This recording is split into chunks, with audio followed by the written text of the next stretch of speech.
Hi, it's Kate Perez, and I'm running for Titusville City Council Seat 1. And today I just want to talk briefly about who is endorsing Mr. Herman Cole. Well, of course, his own business partner, with whom he owns property in Titusville, Mr. Robin Fisher, is endorsing him. And that's not surprising. But I want to remind you about what Mr. Fisher said in arguing against the tree ordinance for Titusville. Name and address, there you go. Robin Fisher, 1019 River Avenue. Was not planning on speaking tonight, and I've heard some of the speakers speak to you 5 or 6 different times on this issue.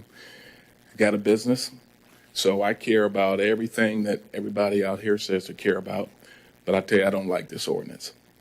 As a county commissioner, I always told my county staff members, don't bring me anything that makes development harder to do, because it's hard enough.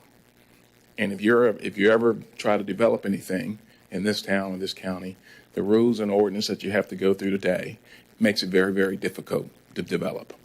In Titusville, believe it or not, and the reason we were able to create the economic development zone was because we went through the city and we looked at all the land that was federally owned, it was state owned, it was city owned, it was county owned, and it was a lot. I'm just telling you that development, as hard as it is, and it's very difficult, and I know you as elected officials, you only get to hear from people, well, I'm a business owner, I live on the river, I care about my grandkids, but I'm telling you, don't make development any harder. I've owned a piece of property in town that I think that this ordinance would affect drastically. Well, you got a business owner, investor, who spent 8 years trying to make sure that Titusville wasn't the armpit of the county.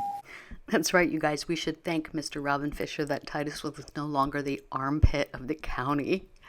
Maybe this is a good time to also remind you that Mr. Robin Fisher wanted to turn Sandpoint Park into a baseball stadium.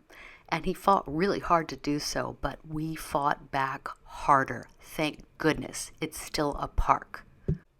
In fact, all of the people endorsing Mr. Herman Cole are also politicians or have been in the past. And isn't it time for a change now? Do you really think his business partner wants low-impact development? I'm Kate Perez, and I approve this message.